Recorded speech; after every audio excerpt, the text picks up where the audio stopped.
Welcome back to Finish the Fight, a gaming podcast, where we develop and produce the highest quality gaming content in podcast form. I'm your host, Jesse Reiners. And I am your host, Alex Kendall. And bust out your cameras. I'm really excited about this one. This is a good one. This is a childhood favorite, at least for us. We're going to be going over to Pokemon Island to take some pictures in Pokemon Snap. Yeah, and this was very different for Pokemon at that time. Like, they were just starting to break into the 3D realm of Pokemon, but, you know, no one expected a game where literally the mechanic was taking photos and just trying to get really good ones. At face value, that's what it is. Sure, and this is where definitely Pokemon started to expand, because I think around the same time you had Pokemon Pinball, Pokemon Snap. Later you're going to have Hey You Pikachu. So they're really expanding out the market to try out all these different things that the N64 could do, and some couldn't do, I will say. But they were attempting to get the market as really much as they could. Yeah, it's fascinating how this blew up, essentially, and it took a long time before Nintendo said, all right, let's pull the trigger on a sequel. We're seeing it. So Pokemon Snap is an on-rails first-person shooter-style simulation game developed by HAL Laboratories and published by Nintendo for the Nintendo 64 in 1999 in both Japan and the United States, and the third Pokemon game released for the Nintendo 64. Now grab your camera and hop into your crazy buggy. It is time to photograph some Pokemon. Pokemon Snap puts you into the shoes of Todd Snap, professional Pokemon photographer who has been hired by Professor Oak to take snapshots of the critters on Pokemon Island for a Pokemon report. Using various items such as Pokemon food, Pester Balls, and the Pokeflute, Todd Snap works his magic by creating imagery of the 63 Pokemon available on the island, some of which need some encouragement from the aforementioned items that result in Pokemon evolutions, dances, and special interactions. Not only can you enjoy your digital album of surfing Pikachu, Magmar's fighting, or Meowth getting destroyed by some Pidgeys, but you can even print out those moments thanks to a Nintendo and Blockbuster partnership that allowed you to bring your game into the store and bring those pictures into reality. Nintendo has been known to take their IPs and try something completely different, and for the most part, they pay off, and Pokemon Snap is no exception. Absolutely. It's, again, you talked about it, it's really the start of where these spin-offs, these different titles started coming from, and where they started working with different companies to do so, not just Game Freaks doing these Pokemon companies. Yeah, so Game Freak has typically always had a handle in your main line. So your Pokemon Blue, Silver, Ruby, all those, that's always been a Game Freak product.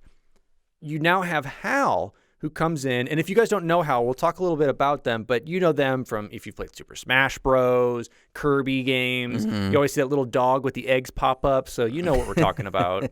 Yeah, because HAL Laboratory Incorporated was founded February 21st, 1980, originally named Halcyon. Known for their work on Super Smash Bros., Kirby, and Pokemon, the studio started out making games for the MSX system and Commodore VIC-20. After getting several titles under their belts, the studio started working on a Metal Slayer Glory, an adventure game set in 2062 after humans have colonized the moon and established several space stations for the Famicom. The long development time and advanced graphics made Metal Slayer Glory the largest Famicom game and one of the costliest to develop. The game drove the studio to near bankruptcy.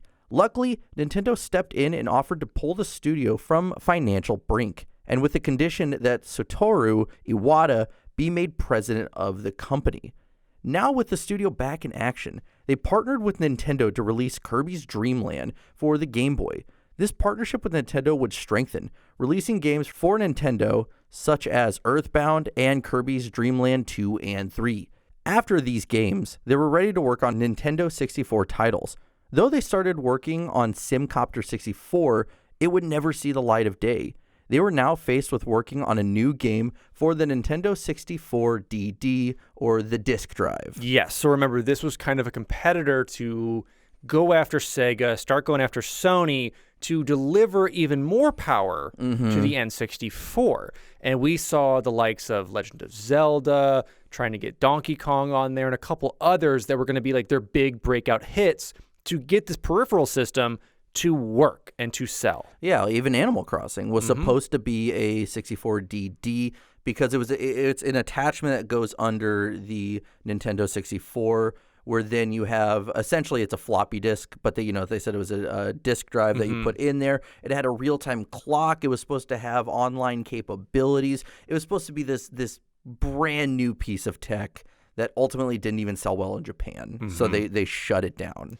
It's unfortunate because it could have been a really cool thing, but alas, it brought us a lot more N64 titles and a lot that were pushed off for the GameCube. Absolutely.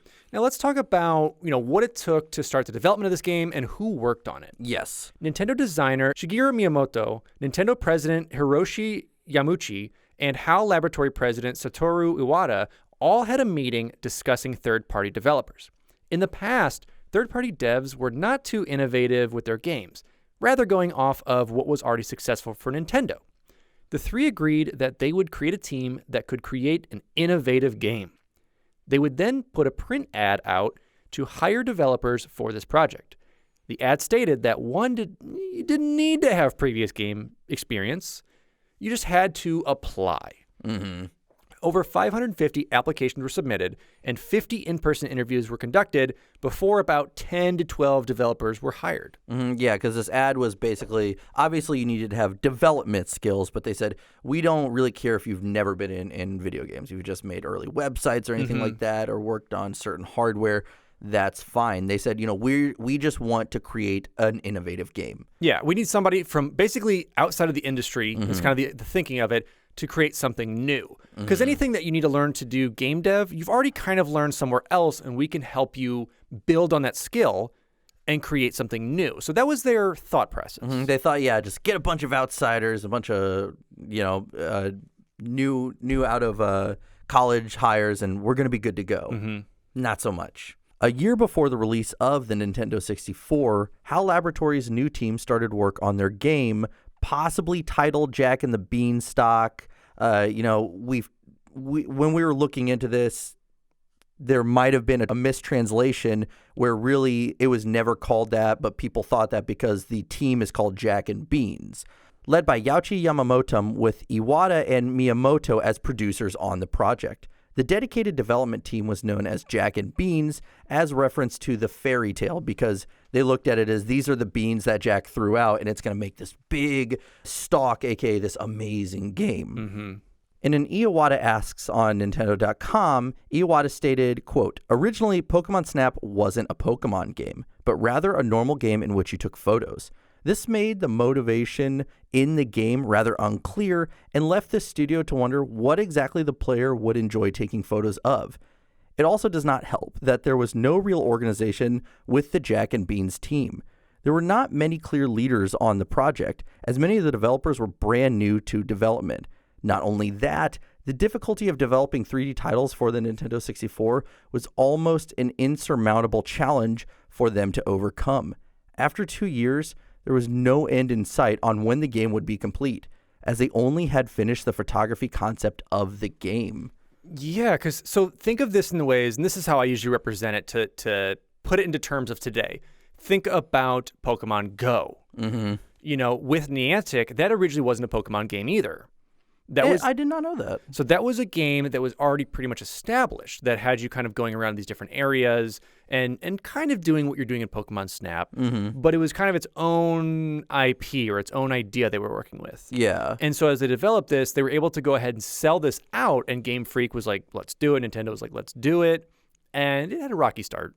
It's definitely made up for it, and that's where you get the Harry Potter version of it and plenty others, because they already had all that data farmed. Yeah. They already had all those plots made and everything else. So that was already a project they had. So think of it in that term, that this was just going to be a photo game. You just went and took photos of stuff. Yeah. And it's like, what can make it appealing or interesting to a wide audience? Let's put Pikachu in it. Essentially, yeah. I think that's pretty much what happens nowadays. Miyamoto would often visit the office to check the progress of the game, and each time he was not really impressed with what they had been making. Overall, the producers felt like the project was a mistake. The team on the project was rather hurt when they found out that this was the overall sentiment of the leadership on the project. After this, Miyamoto would stop visiting the office. Doesn't that suck to think about that? you as this person who probably signed up for that flyer or some internals working on this project, you put a lot of blood, sweat, and tears into it. Even if it's not something that, you and I working on this project might not believe in, we're putting, a lot of our effort into it. And when your management's like, yes, this game sucks. Yeah, and you have Miyamoto just straight up say, I'm washing my hands of this. Goodbye. Yeah, how do you come back from that? Well, especially it is kind of management's fault. They threw a bunch of people in a room and said, make a game. There was no structure. There was, as we said, there's no clear leaders. At this time, Nintendo and even HAL Laboratories essentially have their own way of doing things, but they said, let's mix it up. Like, that almost never works. No, you have to figure out some structure with it. Otherwise, if no one else can bring this idea to fruition, it's going nowhere. Yeah, and as I said, he was essentially done with the project. Iwata felt that there was still hope for the team, so he stayed the course. However, some members of the team would leave during this time. Iwata would then bring in developers he knew that would be able to help with the project and get it back on course. So they're kind of like, okay, let's bring in some HAL Laboratory and some Nintendo folk to, get an idea going for this, get some kind of structure down. We're going to get management in now. We're going to actually create a pipeline for all this. It'll be good to go here soon. And so, at this time, Pokemon Red and Green were released earlier in Japan in 1996, and they took the country by storm. Iwata saw that Pokemon could be the key to the success of this photography game. The team was somewhat forced to make it a Pokemon game now, and they kind of knew it. Initially, designer Masanobu Yamamoto was rather upset seeing his characters be changed to Pokemon, but he understood after hearing that the developers were rather lost in development. They needed direction. Luckily, Yamamoto liked Pokemon, and he felt like it saved the game. Now, HAL Labs were not working on the game alone, though. They would receive help from PAX Softnica, a studio that had worked often with Nintendo in the 90s. The Japan-centric studio mostly made games for Nintendo that never crossed over to other shores, like the Famicom games Shin, Onigashima, and Mother, which we eventually did see in the US, but at this time they were making it solely for them, with Pokemon Snap being one of their last games they worked on before cutting ties with Nintendo. Unfortunate. It's unfortunate. You have this studio that worked and produced a lot of what they had over there, but that's usually the course of where it goes. If you're few and far between make it to major development or major studio heads, so you just kind of work with what you have and unfortunately either close your doors or move on to other projects. Absolutely. Yeah, there's been plenty of studios that over the years, ties have been cut with Nintendo and these third-party developers or these companies that even just help them with the games. Absolutely. Now, the game was going to be released, as we had said, on the Nintendo 64 DD as a launch title before becoming a Nintendo 64 title. There is some speculation around why it changed platforms. Some claim that it was due to the 64 DD's release being delayed numerous times. Others claim that the sales for the console were less than ideal in Japan. Regardless, Nintendo made the right move, because if they had not switched what console was released on, it could have potentially just been canceled or, just outright forgotten about. Yeah, there's only a handful of 64 DD titles. I know Super Mario 64 did come out for there, and they're an odd gem. And there's even a subculture of developers who make games for the 64 DD that still keep it alive somewhat.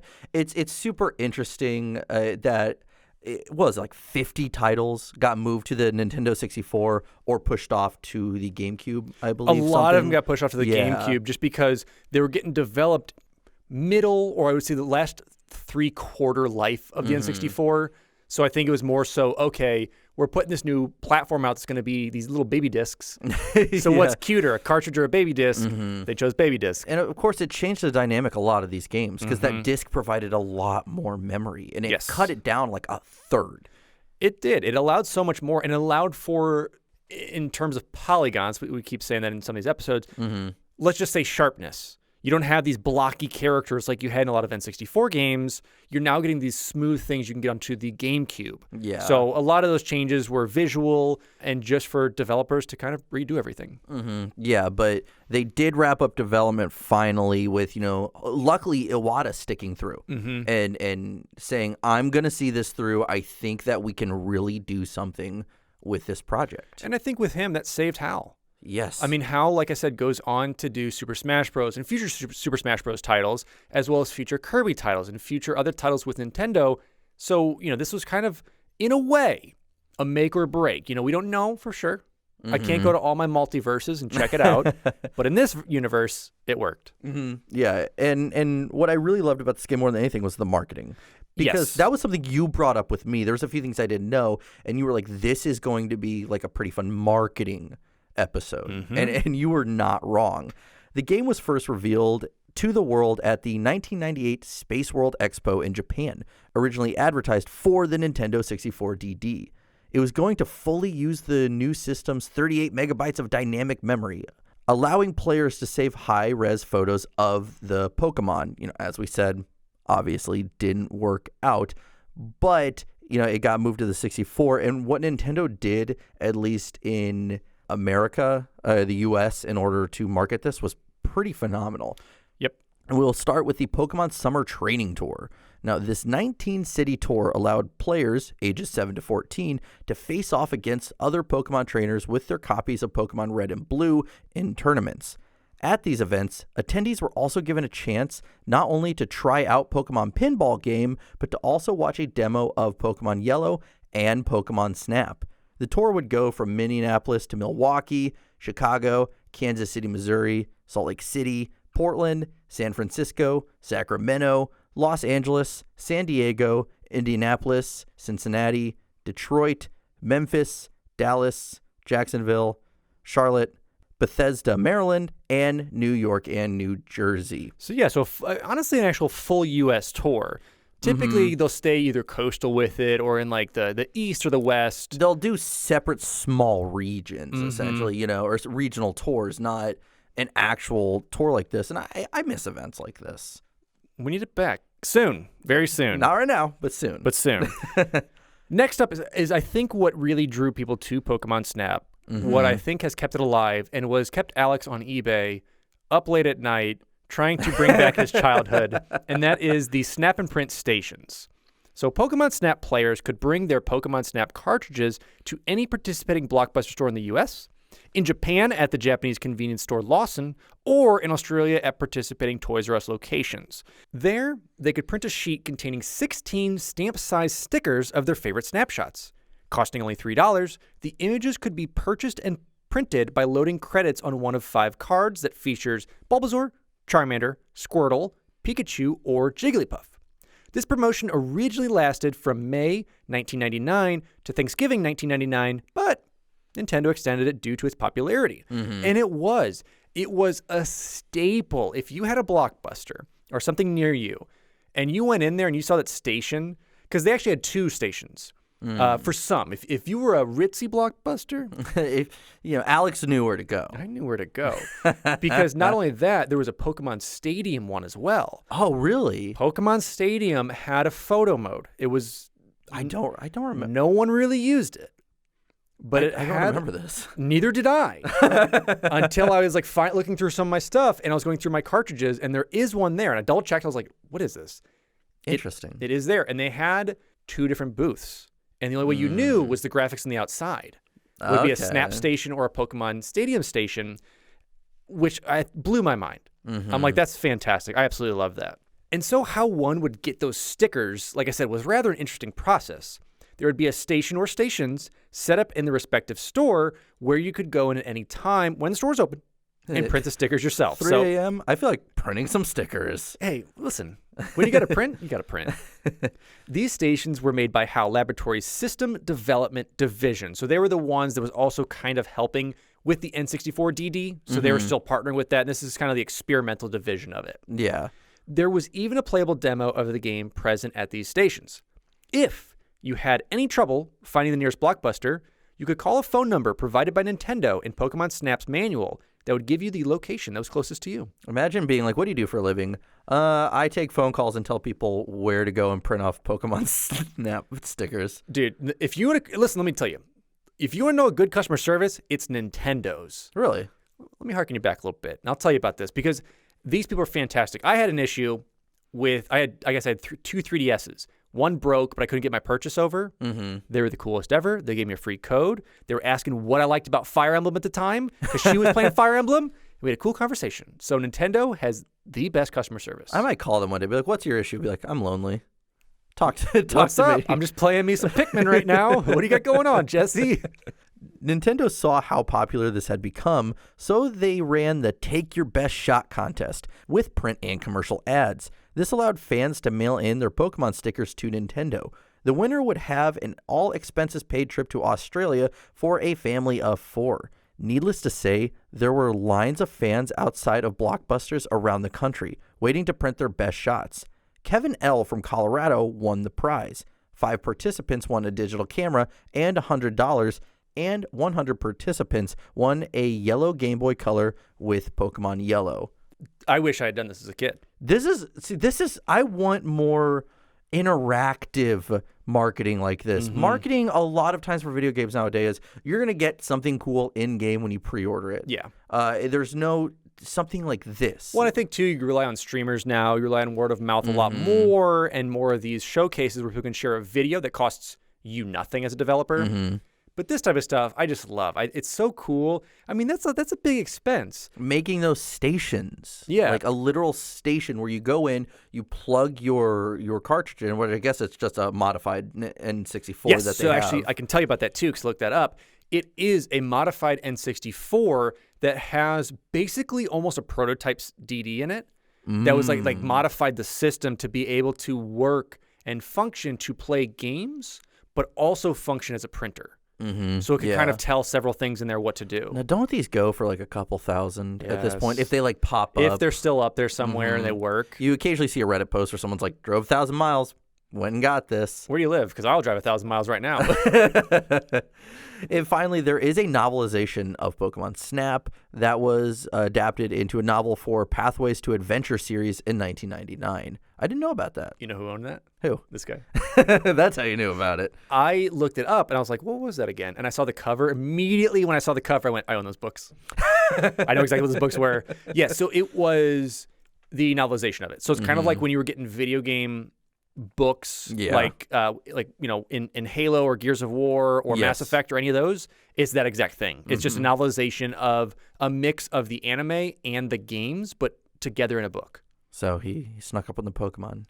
He snapped the photo. He left. And no, it's that way for 2 hours. No, it's like Todd. Yeah, it's like Todd with Ash. Like I know. Do you? Because I know this book. I've never read it, but I get that it's along their adventures. Touche, my friend. Touche.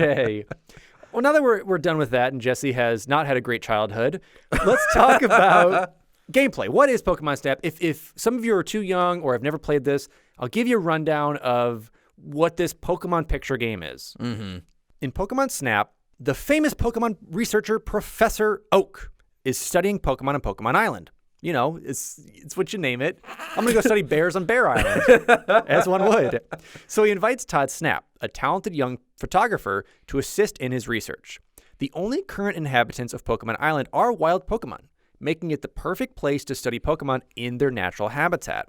Whereas a trainer may not be able to resist catching the wild Pokemon of the island, Todd's photography skills may equally aid in the professor's research to complete his Pokemon report. Now, rather than catching and training Pokemon, the goal is to explore Pokemon Island and photograph its inhabitant Pokemon.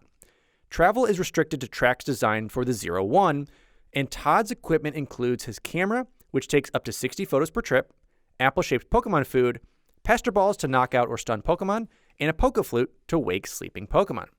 Now, some of these items Todd gains further into his journey, as well as earning the Dash engine to increase the speed of the 0-1.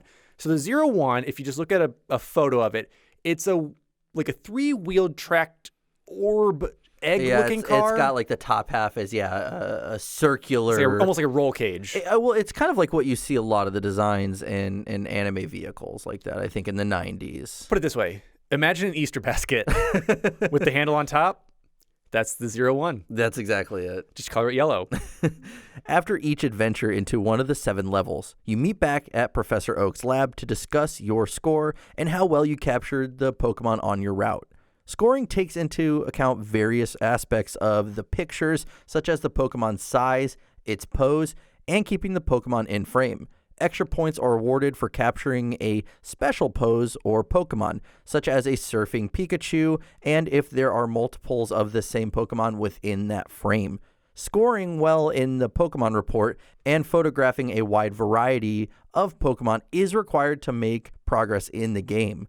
Players can also use an album mark to bookmark their favorite pictures. This adds the pictures to a personal in-game album to view at a later date to show any of your friends. Exactly. As mentioned, there are a total of 63 Pokemon to photograph in the game, including the legendary Mew. To unlock the Rainbow Cloud hidden Mew course, players must photograph all 6 of the hidden Pokemon signs throughout the 6 levels. These signs are natural or man-made formations that look like Pokemon that the player must photograph at a certain angle for Professor Oak to accept the photo. So yeah, these were some, I guess, secrets that you would eventually establish as you went through these levels. Mm-hmm. Some involved just photograph at the right angle. Mm-hmm. Some you had to get a Pokemon to move out of the way. One, you had to have an Electabuzz actually like electrocute something to light this up and like shine a light on the wall to show the Pokemon shape. Interesting. So, yeah, so there was a lot of interaction with the Pokemon and getting them to do certain things that allowed you to progress through the level. That's even how you got through some levels, was you had to interact with some Pokemon, which we'll talk about as we go through the levels, to either blow open a wall or knock over something that would be like, oh, what's that back there? And you would actually take your Zero, fly, because you can also fly in the Zero. Oh, Don't forget. You'd like this weird hover and fly around stuff. That's because eventually you go to the cloud with the Mew, flying around that guy. Cool times. Yeah, and it definitely, I did like that. When I first got this game, I thought it was just, you're on the rail, snap some photos, you go to the next, but you actually have to know where to find these secret photos to take, or, you know, these structures, and you always had that one friend who always knew. Yep. And like every game, every different game, especially the 64 era, had a different friend who knew the secrets. Like, absolutely. Oh, I know where they are. You were that friend. For this game, for sure. For sure. And on top of that, as we had said, the items like the Pokemon Food Pester Balls, those all weren't unlocked. So you started out just with your camera and then eventually get the food, Pester Balls, Poke Flute, you know, to make that Snorlax dance. Of course, you got to do it. I love the concept of a Pester Ball. You just throw stuff at them. It's basically just like a poison cloud and they just like die. And you're like, yep, that was a good one. Photo that. Great shot. Yeah. Let's talk about the levels. So this is probably one of my favorite things of the game, is going back to the idea of Pokemon natural habitat. I think this is the only Pokemon game that I know of that actually has Pokemon just interacting with environments by themselves, kind of doing their thing, like Squirtle in the water. You know, you have Bulbasaur like chilling in a stump with other Bulbasaurs. It's not like the more recent titles where they're just walking around and like start chasing you. They are living naturally. They said just doing their own thing. I love it. So let's start with the beach. So the beach is one of the 6 major areas of the Pokemon Island, and like its name suggests, it is a sunny beach location. Many man-made structures and objects lie around the course. Towards the beginning of the beach, a wooden retaining wall is built into the hillside, as well as a boardwalk descending down from atop the hill and an abandoned surfboard nearby. Still intact and in working condition, a rail track spans the entire length of the course, complete with a bridge to connect both sides of the island's coastline. 12 different kinds of Pokemon can be photographed on or near the beach, ranging from the common Butterfree to rare Pokemon such as Eevee and Chansey. Many Pidgey nest here, and off the coast, a school of Lapras can be seen congregating in the distance. Near the beginning of the beach lies a set of moss-covered rocks and a wooden structure that, when viewed at a certain angle, resemble a Kingler.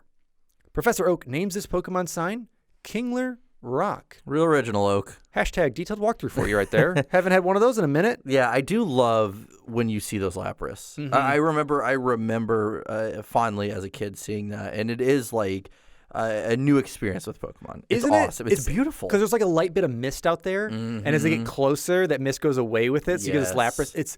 And I loved as a kid experimenting on this level, because eventually we get that Poke Food. You're like, can I throw out the Lapras to get it closer? Can I do this with this? Can I do this with this?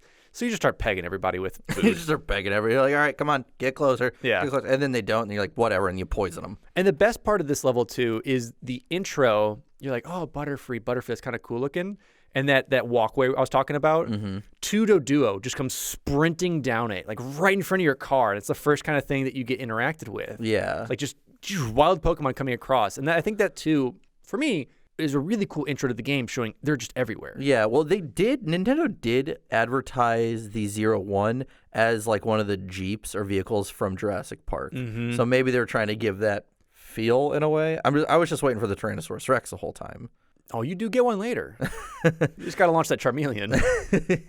The next level we do have is the tunnel. It is one of the 6 major areas on Pokemon Island. As its name suggests, it's a long, dark tunnel that sits at the foot of an active volcano. Much like the beach, many man-made structures exist outside and within the tunnel, including a decommissioned power plant that has begun to fall into disrepair. The power plant is no longer in use. However, some auxiliary power still remains, keeping the automatic vault doors operational. Similar to many industrial complexes around the Pokemon world, the tunnel has become home to many electric-type Pokemon attracted to the power plant. Got to get that good electric. 12 different species of Pokemon can be photographed at the tunnel. The power plant has one generator, which is a 5-part conical-shaped device that is partially submerged in a pool of water. 2 pipes run from the generator into the water below, and another between the generator and the turbine housing. At the top of the conical portion is a dome with an electrode protruding from it. If Zapdos is hatched from its egg, it will begin attacking the generator, thus bringing it and the power plant back online. You hit the Zapdos egg off that conical, the cone of the power plant, and knock into the water. And it takes a minute and then comes out and then starts attacking that system to wake up all the electricity. Yeah. Just before the end of the tunnel is a passageway blocked by fallen rocks. If the nearby electrode is disturbed, it will explode, destroying the rocks and clearing the way to the volcano. In the tunnel's last chamber is a spotlight, with some rocks and discarded debris in front of it. If Zapdos reactivates the power plant, the spotlight will turn on and project a shadow resembling a pincer, which is an awesome shot.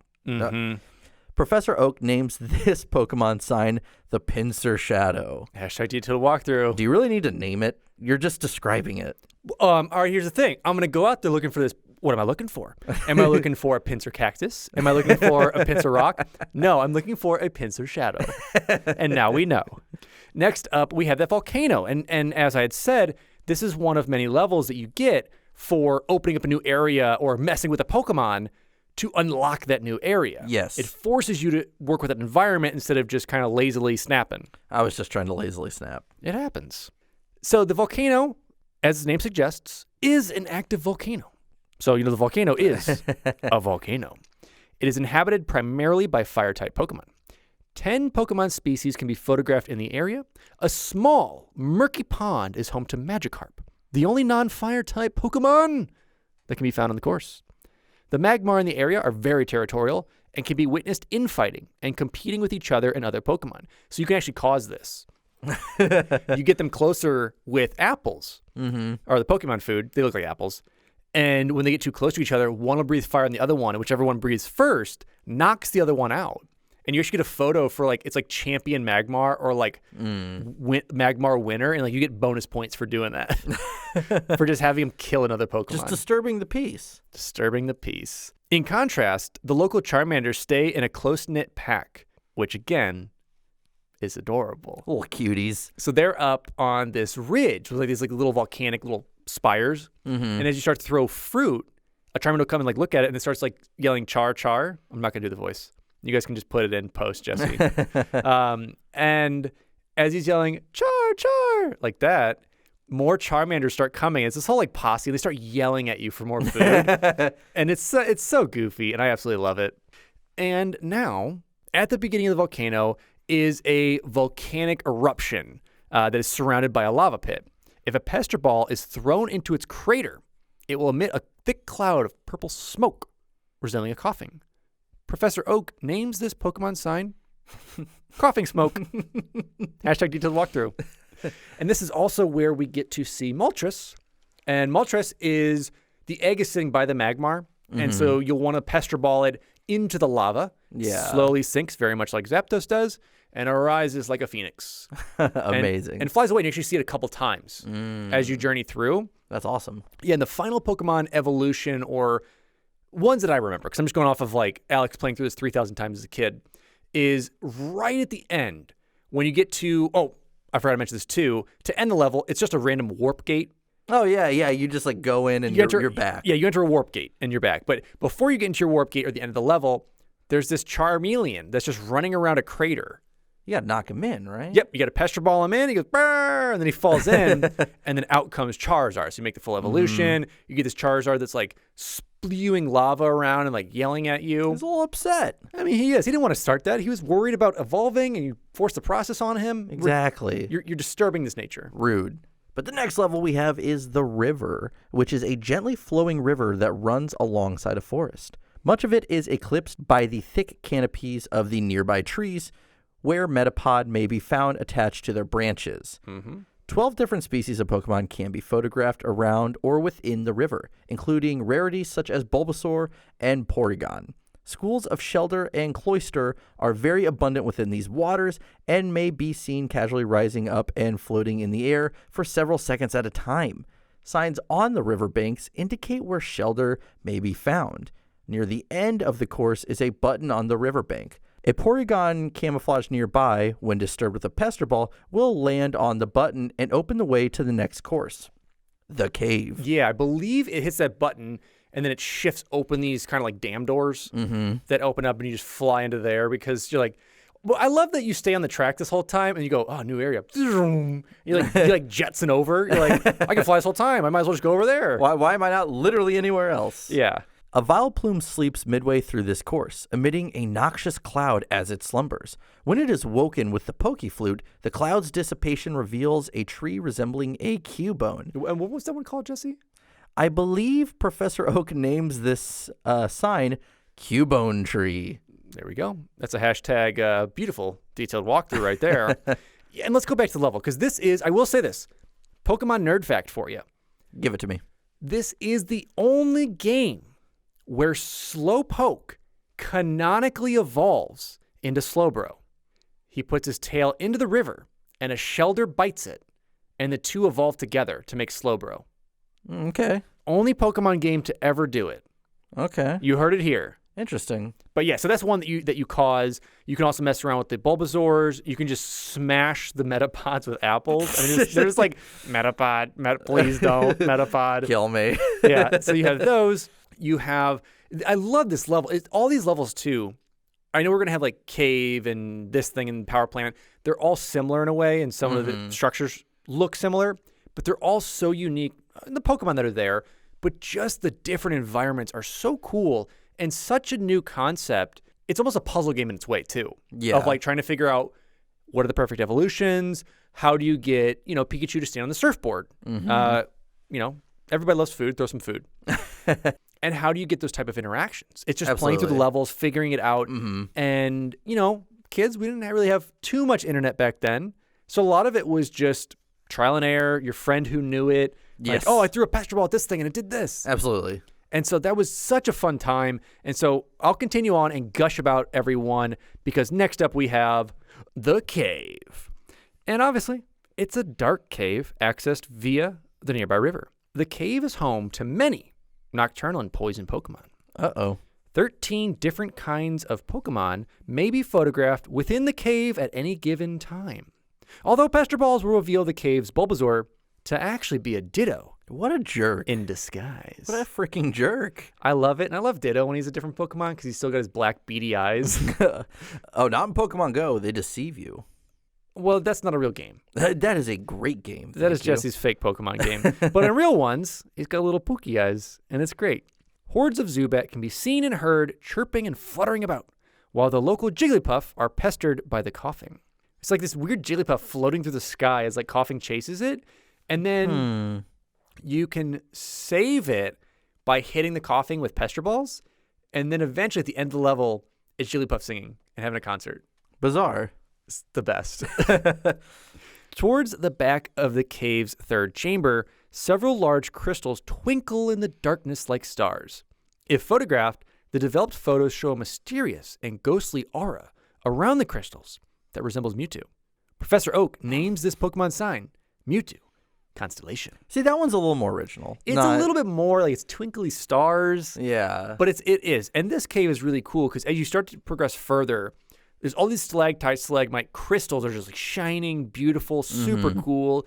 Yeah, and there's just so many different of those because you get a wheezing, there's a muck, which I think you have to hit a grimer so many times that I think it evolves into muck. I think that's what it is. I think you just keep beating the hell out of this grimer and then it eventually becomes a muck. Amazing. So, I mean, this is, again, I love this game so much. Well, there's so many things. Like, it could have literally been an on-rails experience. Take a bunch of photos. Yeah. That's that. Yeah. And you have to have certain tricks, to progress and actually take good photos and put in effort. Even though Professor Oak isn't a photographer, he doesn't know any better. But, whatever. He knows when to outsource when he needs to. Yeah, but then the next level we have is Valley. Mm-hmm. Can you guess what it is? Might it be a valley? You're absolutely correct. It is a valley with Whitewater River flowing through it. The rapids are fast-moving, with numerous drops and twists. At a fork in the river at the end of the valley, a floodgate seals off a lagoon where Tropical Island Hut can be found. The player must use pester balls and a Squirtle to knock a Mankey onto a button to open this floodgate. When the player first visits this lagoon, they will find Professor Oak, who informs them of his discovery of Pokemon signs. 13 different species of Pokemon can be photographed in the valley. Many of the Pokemon living in the area are aquatic and water-type Pokemon, ranging from the common Magikarp to the much rarer Pokemon such as Dratini and even Dragonite. There are also playful Squirtle that swim and play within the river and on its banks. 3 large mountain peaks in the distance at the beginning of the course resemble Dugtrio. Professor Oak names this Pokemon sign Mount Dugtrio. That's a little better. Is it, though? Hashtag to walkthrough. Is it, though?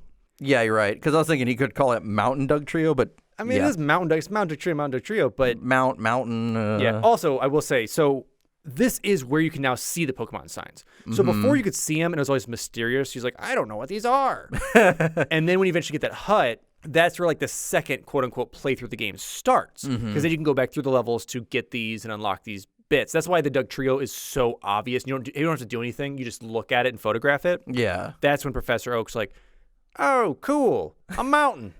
Dugtrio mountain. So that's where that starts. And once you get all of these signs, we'll go to Mew. But before that, let me tell you some cool Pokemon in this level. One, you got some buff Geodudes. Geodude was my favorite Pokemon when I was growing up. And a Graveler. Why was that? Yeah. Because he's like a cool rock guy. I don't know. That's all I need to hear. Yeah. There's also Sandshrews, Sand Slashes. And as you're going down this crazy thing, you can hit the Squirtle, and there's like a Mankey like jumping on this thing. Yeah. You can launch a Squirtle, and it basically like skips like a stone across the ground and knocks him off.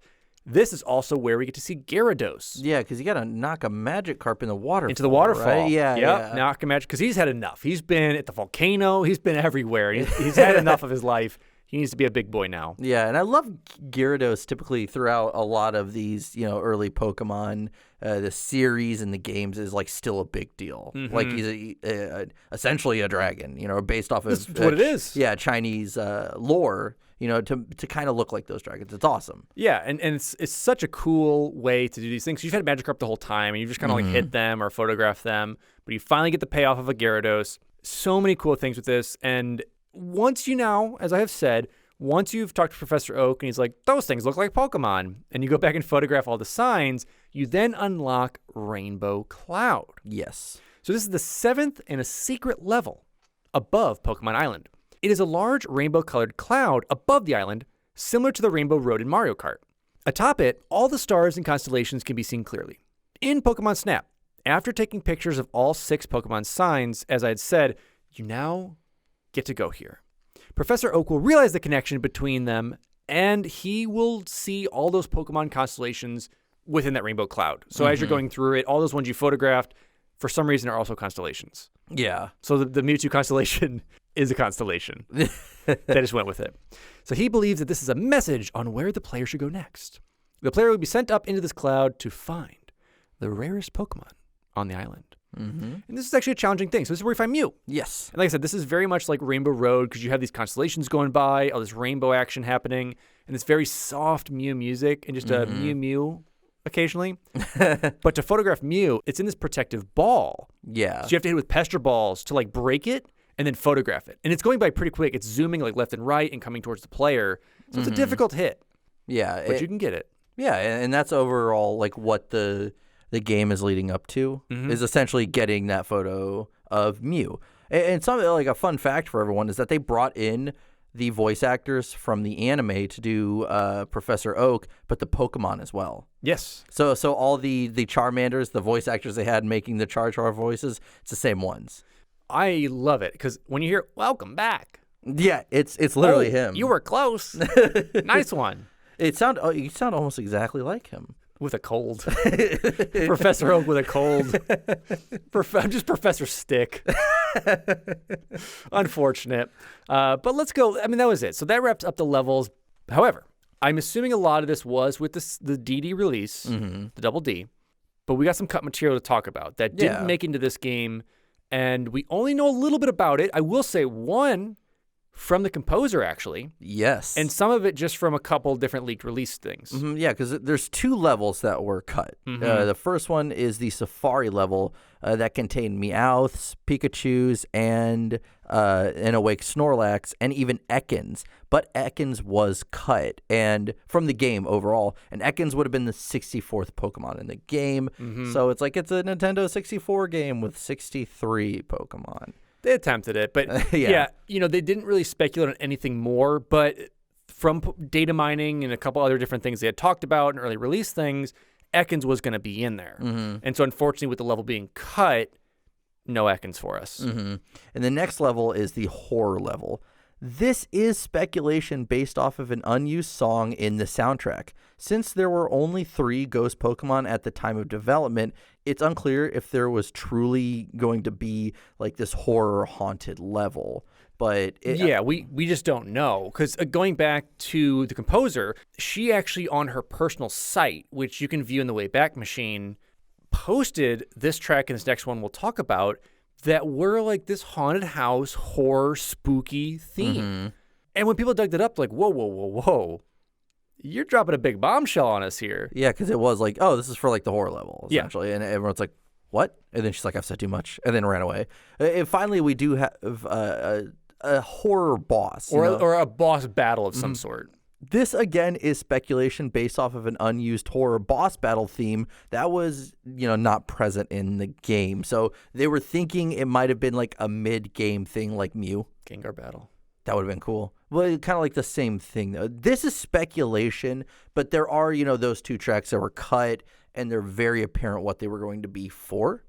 So that's why it's kind of like a land of what ifs. I think they could have made a haunted level work. We'll see. We got a new one coming out, so we'll see. We will see. I'm excited. So let's jump over to the music and sound. Let's talk about who composed this, what it took to bring this together, and who was in it. So the Pokemon Snap original soundtrack was composed by Ikuko Mimori. Outside of YouTube and Reddit postings of the soundtrack and her personal website, not much is officially known about the creation of the game's music. What is known about the game's music, however, is how popular and diverse the musical styles are despite the game being the odd child of the Pokemon game franchise. The tracks are all short to allow for loopable implementation within the game and are packed full of different sound textures and colors. Prominent instruments that can be heard within the game are synthesizers, flutes, steel drums, trombone, drum sets, electronic bass, trumpet, harps, and many others. Although all the tracks have a unique sound, many use the same instruments to help create a sense of continuity throughout the game despite all the different genres of music that can be heard.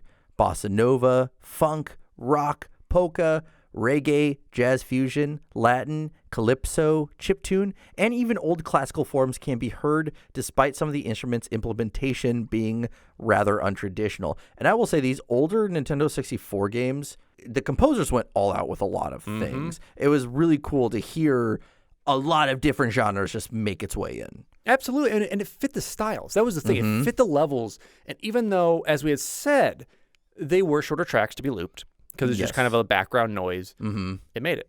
Exactly. Memori would also use many of the sounds from the game within the tracks themselves, such as waves, winds, birds, and even the sound of the camera taking pictures. These were then sequenced and mixed with the synthesized orchestra instruments. Memori would go on to upload the full soundtrack to her personal website after the release of the game. Included in this posting were 2 tracks not found in the game, supposedly from the cut horror level and boss fight. Today, Memori's website has since been inactive, but you can view it through old links through the Wayback Machine and be able to actually listen to all of it. Because actually, I don't think all of them are, but most of the MP3s of the uncut or unlooped tracks are available on our site. Yep. And finally, this is my thing. The Pokemon Snap original soundtrack contains 25 tracks for a total of 37 minutes and 12 seconds. If you were lucky, Chubby Kid Records released a limited edition of the Pokemon Snap original soundtrack in 2020 with a pink pressing of Mew, a yellow pressing, and a multicolor pressing. You got it? Nope. Ah, that would have been so cool. I now know it released in 2020. But speaking of other release versions, let's talk about just how this game came out. So first, obviously we have the Nintendo 64. Next, we have the Wii. This was a digital re-release of the game, available December 4th, 2007. Pokemon Snap was re-released for the Wii's Virtual Console with a few small changes. This version can upload pictures from the game to Wii's message board, where they can be transferred to people in your Wii address book. In this release as well, Jinx were recolored purple from the black color they were in the original game to reflect the changes in its design to avoid, any kind of controversy that Jinx's original design had caused. To celebrate this re-release, the Japanese Yahoo Kids Pokemon page streamed all the episodes in which Todd Snap appeared in the Pokemon anime from December 14, 2007 to January 14, 2008. And then finally, we have the Wii U version, which was a digital re-release of the game, essentially just the Wii version, available January 5th, 2016. Now, Pokemon Snap, I would say overall did well. It was the 6th highest selling game of July 1999 in Japan, selling over 151, get it, 1,000 copies that month in only a few days. The 2nd, 3rd, and 4th highest selling games were Pokemon Pinball, Pokemon Blue, and Pokemon Red. Pokemon Snap was also the highest rented video game in November of 1999. Overall, the game has sold over 3.6 million copies worldwide and was the 11th best-selling title on the N64. Amazing. Pokemon Snap would earn a 77 out of 100 on Metacritic, with many critics such as GameSpot, LA Times, EGM, and Denver Post praising the game for its innovative gameplay. Some felt that the game was all flash and no substance, but these negative reviews are few and far between. It was also nominated for Best Nintendo 64 Game by Blockbuster for their Blockbuster Awards. Oh, what? Rest in peace. Unfortunately, Pokemon Snap would lose to Donkey Kong 64, even though it did not win the Blockbuster Award. It did win over American politician Alexandria Ocasio-Cortez, who has expressed that she is a huge fan of Pokemon Snap, as we all should be. In July 2019, Pokemon director Junichi Masuda was asked by Game Central in an interview if there were ever any plans to create a sequel to Pokemon Snap. Despite his smile, he only stated, quote, "All I can say is that we cannot do the same thing as the last time, so we would have to find a whole new twist before we develop a sequel." He has also stated in the past that he would love to see a sequel and would not stop Nintendo from making one. By this time, it was apparent that he was well aware of the development of what would become new Pokemon Snap, which is set to release April 30th, 2021, developed by Bandai Namco Studios. Oh, you know we're playing this now. You know this is what I'm doing as you're listening to this. Pokemon Snap's success is due to the tenacity of Iwata and his belief in the Jack and Beans team. The game's captivating personality and charm was quick to win over players, and with their Nintendo 64 controller, pushed them to take the best photos of Pokemon they could and even print them for display. No one would have thought that Pokemon and photography would have been a perfect marriage of gameplay, but the end result was nothing short of spectacular. The Jack and Beans team of HAL Laboratory were able to create a game that has become an early staple in the Pokemon franchise. to this day, many look at it as the most popular Pokemon spin-off title of all time. I second that motion. Second that motion? I second that motion. I third that motion as we dive into really why did we decide to cover this game. Mm-hmm. As always, Alex, please start us off. It's because I love this game. Anyway, Jesse, do you want to tell us more? I like it too. No, so I want to break it down. We chose this, one, because I do really enjoy this game. This was a game of my childhood.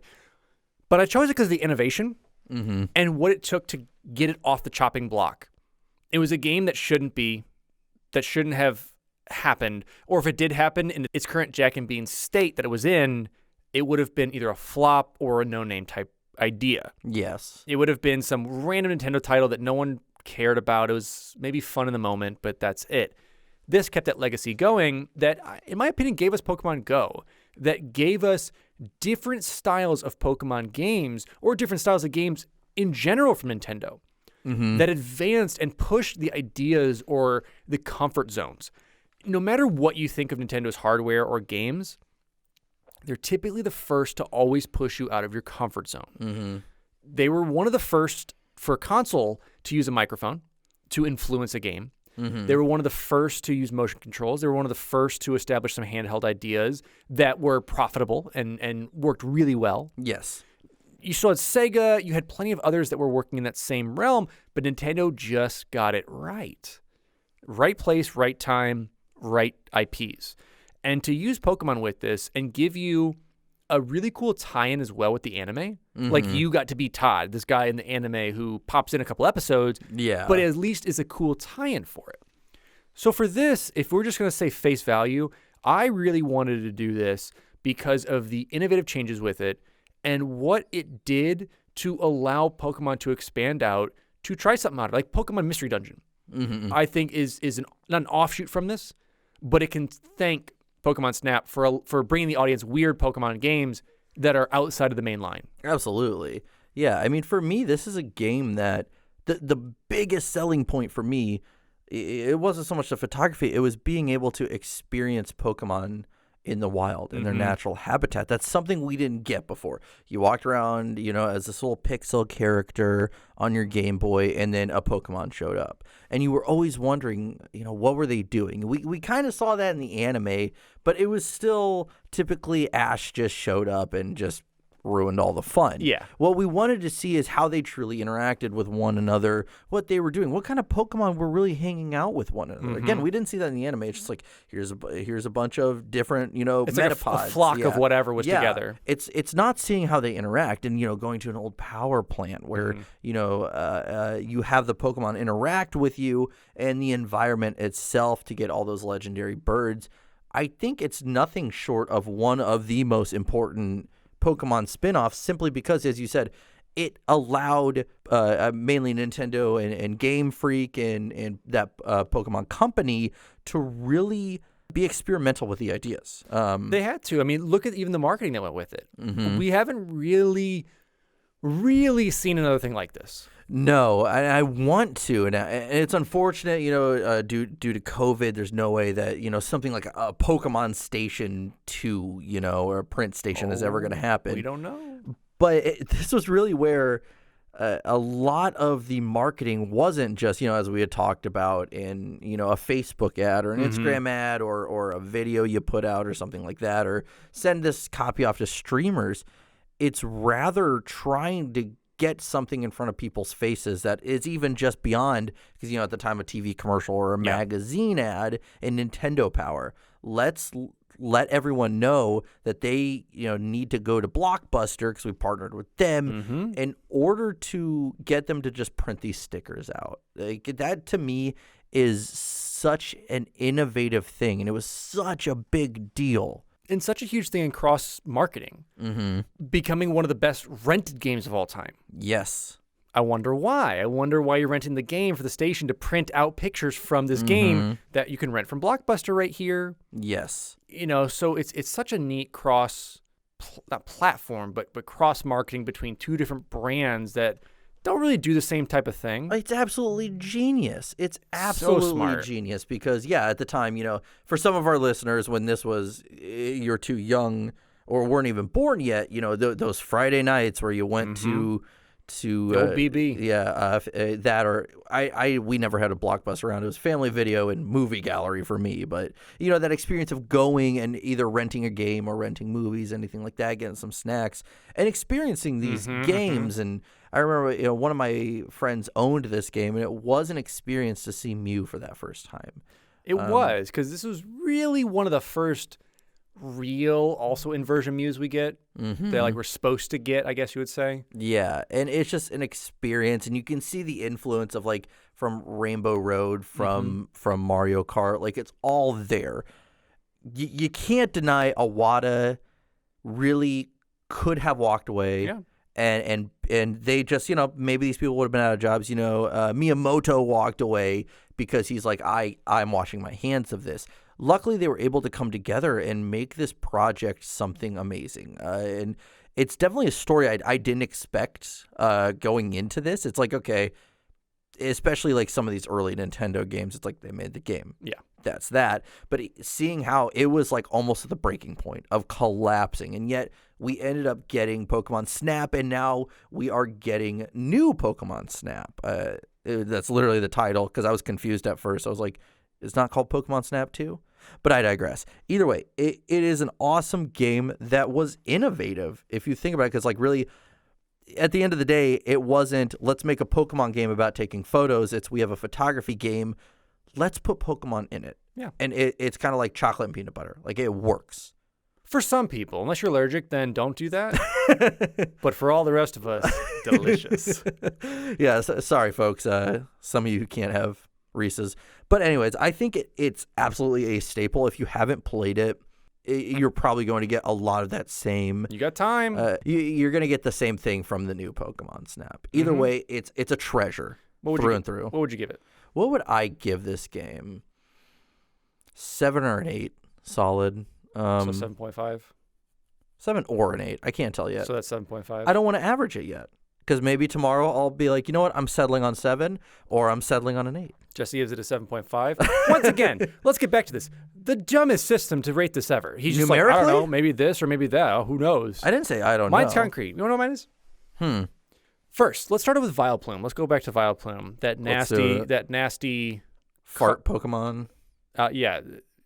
That's disrespectful to Vileplume. Because Vileplume, let's talk about the Vileplume dances. Dope Pokeflute dances. Let's talk about the Pokeflute. You got do do do do do do do do do do do. See, that's one of the songs that's part of the Pokeflute. So add that in there, of course. Take out, if you want, our hashtag detail walkthrough of Pokemon Professor Oak's names, because Jesse does not like them. So we'll just straight up get rid of those. Add in the amount of times that I've just thrown apples at Pokemon just because you could. But then multiply that by how cool Geodudes are. Because they're pretty cool. I like me some Geodudes. And that's probably all out of 6 Pester Balls. And that's your rating? What else would it be? That is Alex's official rating, and that is our coverage of Pokemon Snap. Research was done by Jesse Reiners and Evan Barr. Cover art by Jesse Reiners and Jessica Welkson. And intro and outro music written and composed by Evan Barr. As usual, who cares? I don't. We care. Well, do we? Care. Do we truly care? Because you know who I care about? Who do you care about? Myself. But also our patrons. So, as I say in all these episodes, if you haven't checked out our Patreon, check it out. We have some really cool content there, as well as bonus shows, post shows, T-shirts, posters, get into our game nights, get into our private channel for our Discord, and so much more. And we want to thank those amazing members today.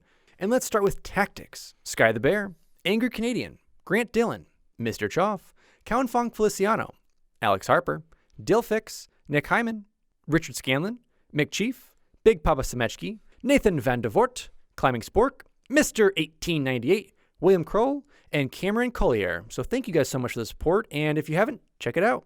And be sure to find us on Facebook, Instagram, or Twitter after you give us a like or a follow, and you want to find out anything coming up about the podcast or have any questions, let us know. And check us out also over at Twitch at twitch.tv/Sourman70. That's SOURMAN70, where we'll be streaming guaranteed this game. Well, it's the predecessor of it or the successor of it, new Pokemon Snap. Just check it out. We'll be there. We'll also be doing, interviews, some bonus content, some other shows. So check us out again at twitch.tv/sourman70.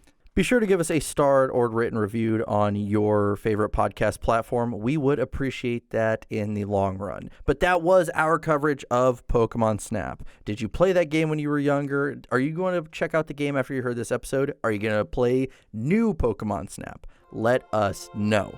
And with that, I'm your host, Jesse Reiners. I am your host, Alex Kendall. And thank you for tuning in to Finish the Fight, a gaming podcast.